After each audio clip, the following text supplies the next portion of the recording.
You're listening to the Business Mike podcast. Amazing interviews with entrepreneurs and industry thought leaders.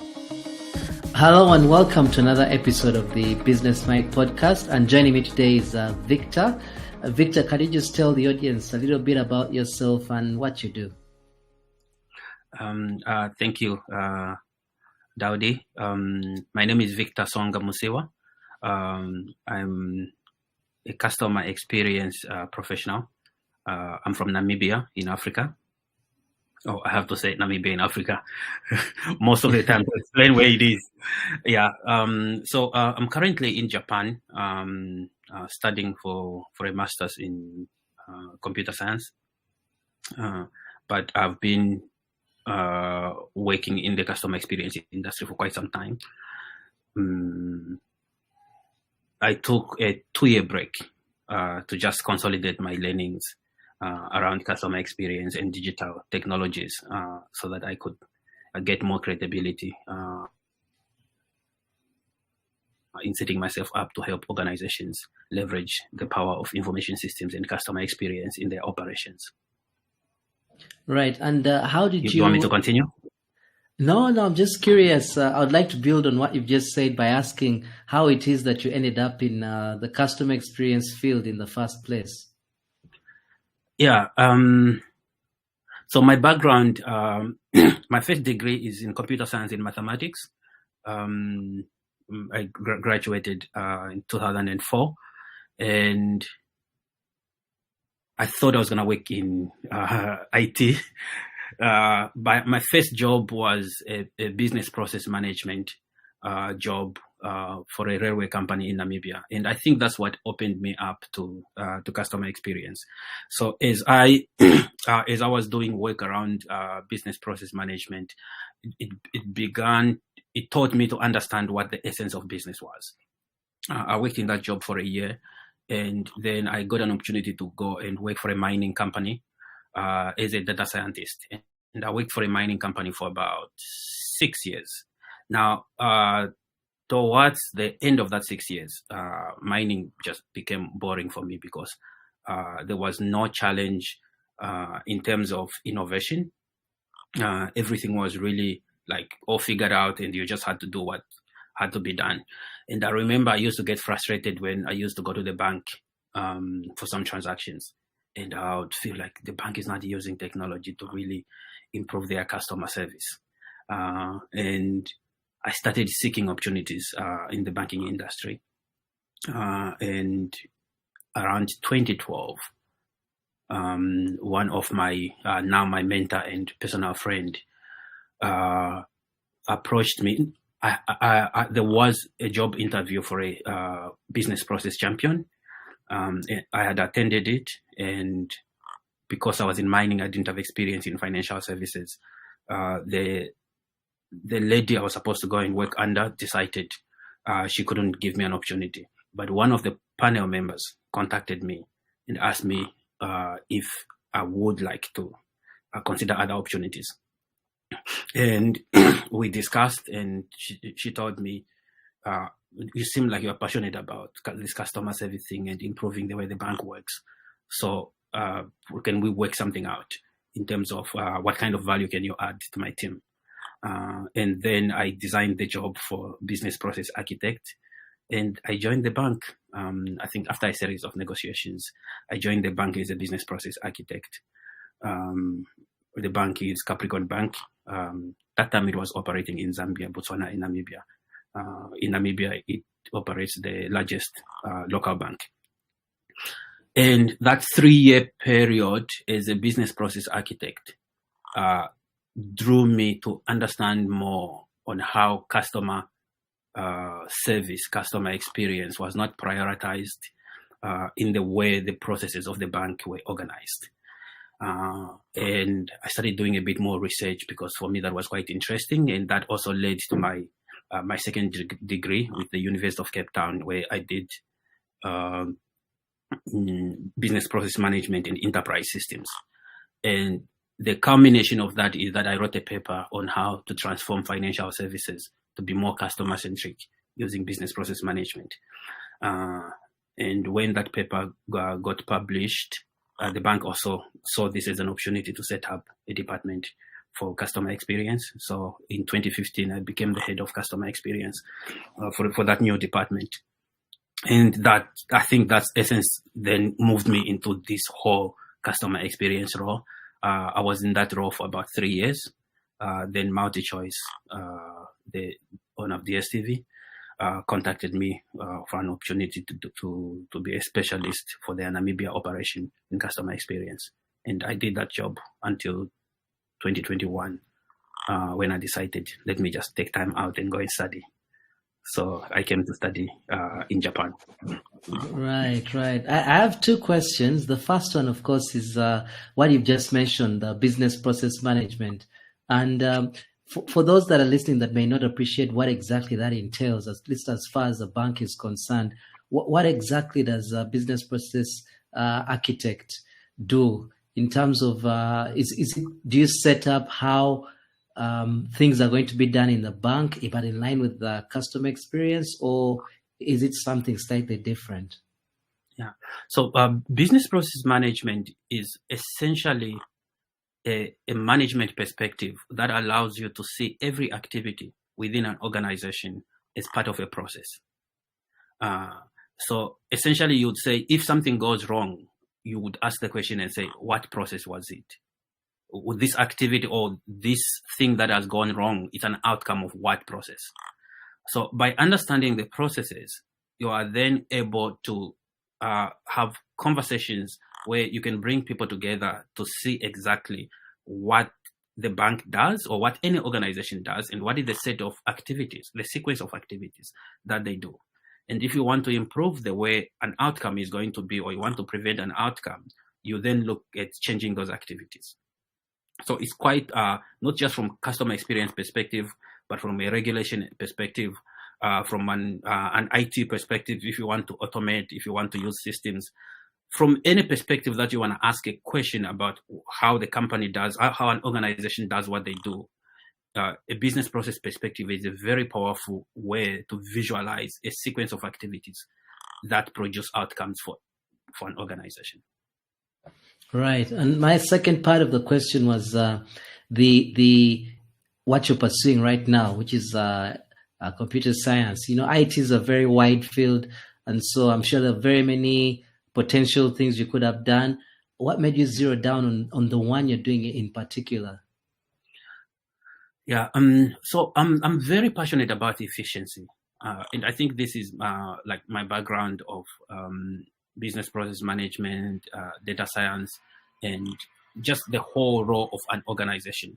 And digital technologies for me are like the biggest opportunity we have to create efficiency in organizations.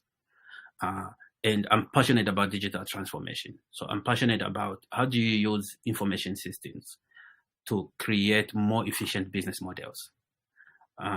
And just to consolidate all my learnings, I decided to do a master's.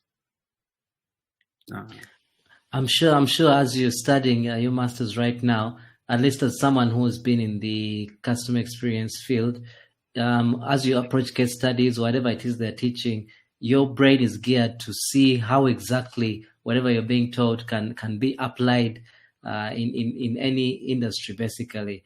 And so I'm wondering if there's anything, at least from when you set it up to now, that has struck you that you can share with the audience in terms of, oh, that's very interesting. That looks like something, we could explore down the line. Yeah.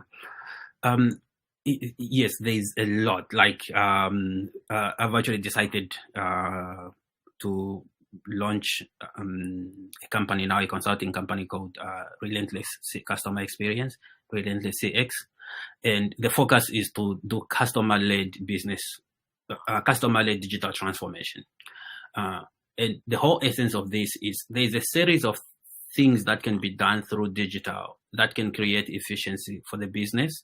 And efficiency for the business reduces cost and accelerates the capital velocity, like it accelerates the rate at which you can make a profit, but it also can create savings for the customer. So the cost of accessing a service can be very detrimental for the customer if a company does not adopt digital technologies. So I like the concept of looking at a business through the lens of the customer and looking at how much does it cost the customer to access a service that they need to access, and how can we use digital to reduce that cost, to create more efficiency. So when you look at a business as a series of touch points, and you look at all these touch points are a way through which an organization delivers the services to the customers. And if you are not putting digital as an option or opportunity for customers, you are losing out. Now, the way you lose out is if you don't have digital touch points or digital channels for service delivery, it's very difficult for you to capture data about how customers are interacting with you. And when you do not capture data about how customers are interacting with you, you lose the opportunity to understand what customers do, what customers want from you. But the moment you start operationalizing and laying out some digital touch points for your business, is you start creating a data infrastructure that captures customer insights, and these insights become a basis through which you can understand what customers are doing with your business. You can launch surveys. You can optimize their experience over time. So my advice to businesses is always about, you must ensure that there is a digital transformation roadmap on transitioning some of your customers' interactions to a digital platform where you can start building a foundation, and that foundation of data collection, that foundation of interactions creates a basis through which an organization can start to innovate by understanding more what their customers are doing with their business. Made there about collecting data and analyzing it, and one of the challenges some companies have is they get a lot of data, but they don't necessarily know how to mine it to make the most out of it in terms of being able to serve their customers better. So what are some of the ways, just simply put, that you can advise companies who have a lot of data? How can they start approaching this data to make it better for their customers? Yeah. Thanks for that question, Daudi. So for me, it's about, and I love the architecture part. So the architecture part allows you to connect the dots in chaos. Like you have, like right now we are so data rich, but insights poor. Like we are not getting enough insights from the data that organizations collect. And my idea is an organization must have an architecture in terms of understanding what are the key moments that are important for the business, what are the key outcomes that the business wants to achieve. And then they need to start having a way of extracting insights. So it can be overwhelming for you to think about, we have so much data, where do we start, where do we do? The question should always be from an efficiency perspective. What sort of efficiency opportunities do we have that we can extract from the data? And then those efficiencies can be, we want to create an efficiency from a customer experience perspective, or we want to create it from an operational perspective. And for some organizations, because it can be so overwhelming, you don't want to talk about customer first because the organization is not there, even the culture is not there. You would want to first introduce more operational excellence opportunities. You want to create cost cutting. You want to create ways of making sure that the business reduces the cost of operation. I have this. I can be very opinionated sometimes, but I find so much waste that happens in organizations because organizations are overwhelmed by the complexity of what their operations have become. But at the essence, an organization exists to deliver value to the customer and capture that process of delivering value to the customer as a revenue. Like from first principles, that's the simplicity of it. And a profit is obtained by making sure that the cost of delivering a service to the customer is much higher. The revenue is much higher than the cost of delivering that service. So essentially, if an organization is making a loss, it's because their business model is bloated. Their business model is not efficient and it has too much waste in it. And business managers need to start looking and saying, okay, how did we get here? Like when this business was created, it was very simple. It was about we deliver this service, we charge the customer this amount, and we make a profit because our cost of delivering the service is much lower than the revenue we are going to get. But businesses have become so complex, and sometimes it can just be overwhelming that business managers take it as the status quo that we shouldn't be making a profit or it's so difficult to make a profit. But customer experience allows you to refocus your efforts around what is important for the customer so that you can get the customer to be satisfied. A satisfied customer will buy more and they'll recommend your business to more customers. So you can increase your revenue. I believe customer experience is the most efficient way to maximize the return on investment for consumer-oriented businesses. I agree with you 100%. But one of the challenges to getting that done sometimes is the culture. For instance, you're proposing technological things to be improved, but sometimes if a company, let's say, is paper-based, getting that type of organization to adopt technology might be difficult, all the way from the top right through to the bottom. So as far as culture at least is concerned, what are some of the ways, especially when there's new developments in things like technology coming along, where people have to learn and relearn, the way they've been doing everything in the business? How best is it to transition the entire organization culturally to a point whereby they're able to deliver the best experience to their customers? Yeah. I love the concept of culture in organizations. And I do a bit of public speaking and also coaching and mentoring. And some of the things that when I talk to employees in terms of trying to drive employee engagement is that like an organization is a representation of how we spend our lives, because most of our active time, in terms of a person who's working an 8-to-5 job, most of their active time is spent at work. And at work, they are spending it with their colleagues. And if a person is not in a very conducive environment in terms of just being a thriving human being, that seeps into the rest of their life, because their most active time, they're actually sitting in this environment where it might not be very good to be in. So culture is how we express ourselves. Culture is how a group of people like grow together and they adopt behaviors on how they function together as a community. Now, why it is important to create change of organizational culture from a personal level perspective is that you'd want people to use the workplace as an opportunity to become better people. And adopting technology is one of the most efficient ways of improving the quality of life, the quality of what we do as human beings. So if an organization, for example, is paper-based, just imagine the inefficiencies that has.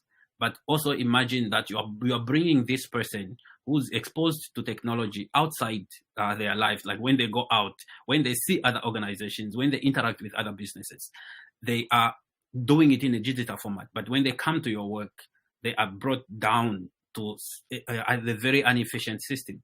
And that makes them feel that they are not living in a world that appreciates them.